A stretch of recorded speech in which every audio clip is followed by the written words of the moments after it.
Carrying on with our ongoing field research into the infamous Coast of Ghosts, named by former Waitakere City Mayor Bob Harvey after his own experiences there, and the level of tragedy the region has seen through the centuries.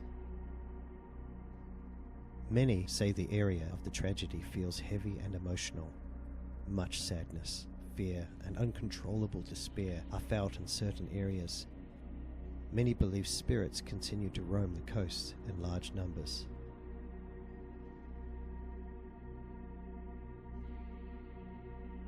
For this one, we wanted to head a little further along the coast to a piece of the coastline called Destruction Gully. It was down there, in that gully, that back in 1863, many of the dead washed up after the Orpheus disaster. On the 7th of February, 1863, when the Royal Naval Corvette, the HMS Orpheus, 68.8 metres in length and launched in 1860, was wrecked on the Manukau Bar. This is to date New Zealand's worst maritime disaster, with 189 men out of 270 crew and passengers being unaccounted for. The Orpheus left Sydney, Australia on the 31st of January 1863. Being pressed for time, the captain decided to take the vessel into the Manukau harbour. Here, the vessel struck the northern end of the Middle Bank at 1:20 p.m. on the 7th of February 1863. Over the next 4 hours, the ship began to break up as it was battered by large waves formed by the force of the outgoing tide.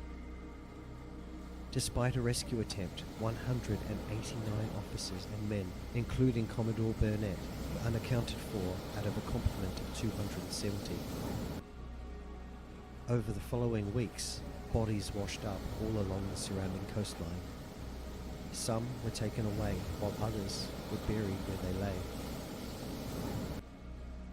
The HMS Orpheus was not the first or the last ship to be wrecked on the Manukau Bar. Between 1848 and 1981, 18 ships were wrecked on the Manukau Bar, with the loss of 244 lives.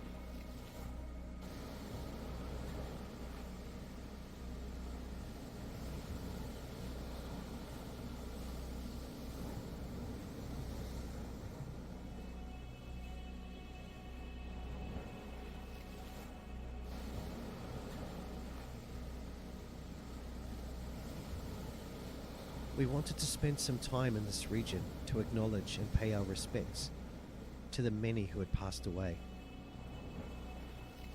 Since that devastating event, many people have claimed to have witnessed apparitions along that coastline. Mysterious lights are also seen flitting through the dense bush at night in areas deemed unreachable.